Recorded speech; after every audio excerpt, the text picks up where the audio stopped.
नमस्कार दोस्तों, स्वागत आप सभी का मेरे YouTube चैनल पर। और आज की इस वीडियो में हम लोग देखेंगे टेस्ट नंबर 3 का सॉल्यूशन। आपको ये पूरा का पूरा डेटा अगर आपको चाहिए, ये जो आप अपनी स्क्रीन पे देख रहे हो, ये सारा का सारा डेटा अगर आपको चाहिए तो आपको अपने गूगल पे सर्च करना है MUNDWAL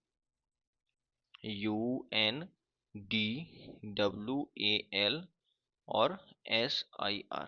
जब आप गूगल पे जाओगे तो इस नाम से आपको फ्री वाली एक वेबसाइट दिखेगी, ब्लॉग स्पॉट वाली। तो वहाँ पे आपको अपनी क्लास चुन लेनी है। अगर आप नाइन्थ के हो तो आपको नाइन्थ वाली क्लास चुननी है ना। बाकी आप दूसरी कक्षा के हो तो वो आपके अलग अलग वीडियोज में मैंने बताया हुआ है। अगर आप नाइन्थ के हो तो नाइन्थ चुनना है, और उसके बाद में आपको ये वाला कंटेंट चाहिए जो टेस्ट वाला, तो उसको आपको जाना है टेस्ट के अंदर। ठीक है, टेस्ट वाले ऑप्शन में जाके टेस्ट नंबर 3 आपको चुन लेना है। ये एग्जैक्ट इसी वीडियो का डेटा आपको वहाँ पे निकल करके आ जाएगा। ठीक है, चलिए शुरू करते हैं। पहला क्वेश्चन है कि दृढ़ता के आधार पर, ठीक है ना, दृढ़ता के आधार पर आपको दृढ़ता के बारे में मैंने बताया होगा कि दृढ़ता क्या होती है। तो इसी के आधार पर ठोस पदार्थ की परिभाषा लिखो। तो दृढ़ता यानी रेजिडिटी के आधार पर ठोस पदार्थ की परिभाषा कि ठोस वह अवस्था है जिसमें पदार्थ के कण आपस में बहुत निकटता से जुड़े होते हैं और उनके बीच में आकर्षण बल इतना अधिक होता है कि वे अपनी स्थिति से हिल डुल नहीं सकते।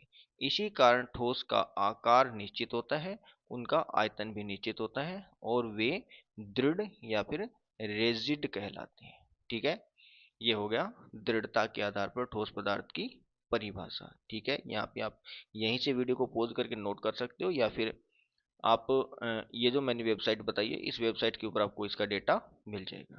दूसरा है, क्वेश्चन नंबर 2 है हमारा, ये क्वेश्चन नंबर 2 है। एक मिनट। क्वेश्चन नंबर 2 है कि संपीड़ितता के आधार पर ठोस द्रव और गैस का आरोही और अवरोही। देखिए, आरोही का मतलब होता है चढ़ता क्रम, है ना। आरोही का मतलब क्या होता है? चढ़ता। जैसे एक एक से मैं गया 2 पे, 2 से मैं गया 3 पे, इस प्रकार से तो ये चढ़ता क्रम जो है, ये क्रम हो जाएगा आरोही क्रम। ठीक है ना, ये क्रम हो जाएगा आरोही क्रम। और इसका उल्टा कर दें, मान लो 3 से 1 लिख दें, 1 से 3 से 2 लिख दें, 2 से 1 लिख दें, तो ये जो क्रम है ये क्रम हो जाएगा अव अवरोही क्रम। आरोही और अवरोही आपको समझ में आ गया। हमें संपीड़ितता के आधार पर बताना है। तो के आधार पर सबसे ज्यादा संपीड़ितता गैस में पाई जाती है, उससे कम द्रव में पाई जाती है, और सबसे कम कम ठोस में पाई जाती है। तो पहले बढ़ता क्रम, तो कम से ज्यादा ठोस द्रव गैस लिख दिया। फिर घटता क्रम, ज्यादा से कम गैस द्रव ठोस लिख दिया। ठीक है ना, ये हो गई हमारी संपीड़ितता के आधार पर ठोस द्रव गैस का क्रम हम लोगों ने लिख दिया। ठीक है, अब देखो दूसरा, सेम टू सेम ऐसा कैसा क्वेश्चन है।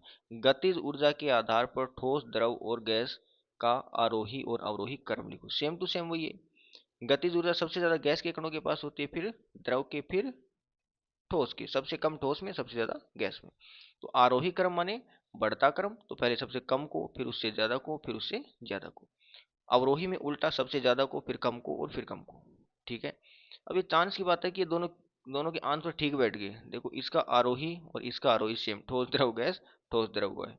इसका अवरोही, इसका अवरोही, गैस द्रव ठोस, गैस द्रव ठोस, ये एक जैसे बन गए, है ना। ये तो खाली चांस की बात है। क्यों? अगर क्वेश्चन के अंदर मान लो संपीड़ितता पूछा है, आकर्षण बल के आधार पर पूछ ले तो क्रम बदल जाएगा, है ना। तो अपने अपने क्वेश्चन के हिसाब से हमें इसको देखना है। ठीक है, अब क्वेश्चन नंबर 4 देखिए। वाष्पीकरण को प्रभावित करने वाले कारकों को विस्तार से समझाइए। तो पहला कारक है तापमान। तो जैसे जैसे तापमान को हम लोग बढ़ाएंगे तो वाष्पीकरण की दर भी बढ़ती जाएगी। तो यहाँ पे इस चीज को लिख देना है कि तापमान बढ़ाने पर कणों की गतिज ऊर्जा बढ़ जाती है, अधिक कण सतह से वायुमंडल में निकल जाते हैं, इसलिए तापमान बढ़ाने पर वाष्पीकरण भी तेजी से होता है। उदाहरण हो गया, धूप में कपड़े जल्दी सूखते हैं। दूसरा हो गया सतह का क्षेत्रफल। तो सतह का क्षेत्रफल जितना ज्यादा होगा, यानी जो मुक्त सतह होती है उसका क्षेत्रफल जितना ज्यादा होगा, तो वाष्पीकरण की दर भी उतनी ही ज्यादा होगी।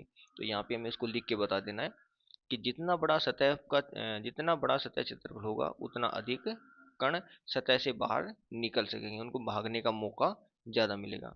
यानी सतह क्षेत्रफल बढ़ने से वाष्पीकरण की दर भी बढ़ जाती है। उदाहरण, चौड़े मुंह वाले बर्तन में रखा पानी या चाय जल्दी ठंडी होती है संकरे गिलास की तुलना में, है ना। वो प्लेट वाला हमने देखा था कि कप में दूध जल्दी ठंडा क्यों नहीं होता जबकि प्लेट में दूध जल्दी ठंडा हो जाता है, ऐसा कोई उदाहरण हम लोगों ने बुक से देखा होगा। तो सतह का क्षेत्रफल जितना ज्यादा होगा तो वाष्पीकरण की दर भी उतनी ज्यादा होगी। फिर है आर्द्रता या ह्यूमिडिटी। तो वायु में उपस्थित जलवाष्प की मात्रा को आर्द्रता कहते हैं।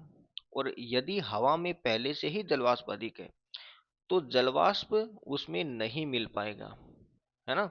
इसलिए अधिक आर्द्रता वाष्पीकरण को धीमी कर देता है। हम क्या बोलेंगे कि यदि वातावरण में आर्द्रता ज्यादा होती है तो वाष्पीकरण की दर कम हो जाती है। कम आर्द्रता वाष्पीकरण को तेज करेगी और अधिक आर्द्रता वाष्पीकरण को धीमी करेगी। जैसे बरसात के मौसम में कपड़े देरी से सूखते हैं। ठीक है।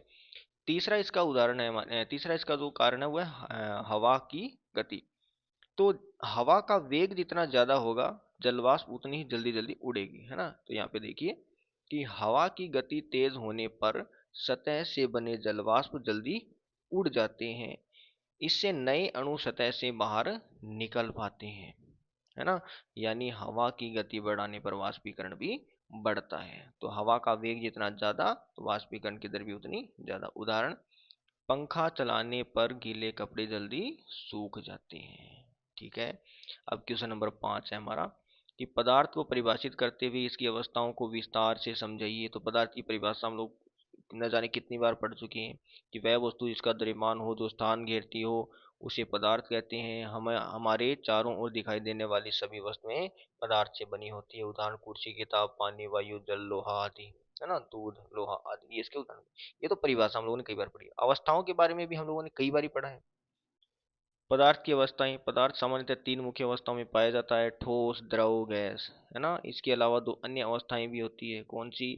एक तो प्लाज्मा अवस्था और एक बोस आइंस्टाइन कंडेंसेशन, है ना। बोस आइंस्टाइन संघनन इसको बोलते हैं, जिन्हें उच्च कक्षाओं में पढ़ाया जाता है। यानी उच्च कक्षाओं का मतलब 11 ट्वेल्थ में नहीं, जब आप बीएससी के बाद में एमएससी करोगे तो वहां पे आपको इसको ये देखने को मिलेगी। उससे पहले आपको ये चीजें देखने को नहीं मिलेगी। तो पहले हम लोगों ने यहाँ पे पदार्थ की परिभाषा लिख ली और फिर उसको ये बता दिया कि पदार्थ की तीन अवस्थाएं होती हैं। फिर इनके बारे में थोड़े थोड़े पॉइंट भी लिख देंगे, है ना। पहला पॉइंट क्या होगा कि ठोस के बारे में जो जानते हो यहाँ पे लिख दो, है ना। हमने पहले बताया पदार्थ की परिभाषा, फिर वो परिभाषा के 3 पॉइंट बने, ठोस, द्रव और गैस। और अब ठोस, द्रव, गैस के पॉइंट हम लोग लिख देंगे। ठोस के अंदर लिख देना है कि कण बहुत पास पास होते हैं और आपस में बहुत मजबूत आकर्षण बल इनके से बंधे होते हैं। ठोस का निश्चित आकार और निश्चित आयतन होता है। इनमें संपीड़ितता, ये ठोस असंपीड्य होते हैं, नगण्य संपीड़ितता पाई जाती है। कण केवल अपनी जगह पर कंपन करते हैं, गति नहीं करते हैं। इनमें दृढ़ता पाई जाती है। उदाहरण, लकड़ी, पत्थर, धातुएं, है ना। ये इसके उदाहरण हो गए। दूसरा हो गया द्रव। तो द्रव के अंदर कण ठोस की तुलना में थोड़े ढीले ढीले दूरदार होते हैं। आकर्षण बल मध्यम होता है। आयतन निश्चित होता है लेकिन आकार निश्चित नहीं होता।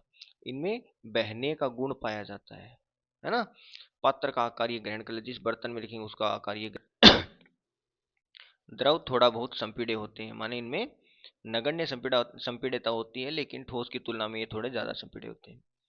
फिर है उदाहरण, पानी, दूध, तेल, पारा आदि इसके उदाहरण। गैस में फिर वही पॉइंट आ गए हमारे पास कि गैस के कण बहुत दूर दूर होते हैं, आकर्षण बल नगण्य होता है, न आकार निश्चित होता है, न आयतन निश्चित होता है, पूरे पात्र को भर देता है, ना पूरे पात्र में फैल जाती है, आसानी से संपीड़े हो जाती है। संपीड़ित सबसे ज्यादा पाई जाती है। कण गति ऊर्जा सबसे ज्यादा होती है। उदाहरण, ऑक्सीजन, नाइट्रोजन, कार्बन डाइऑक्साइड, हवा आदि।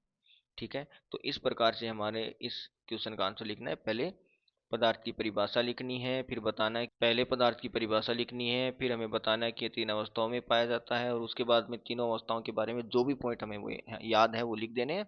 और उसके बाद में एक आध इनका उदाहरण याद है तो वो भी लिख देना है। ठीक है।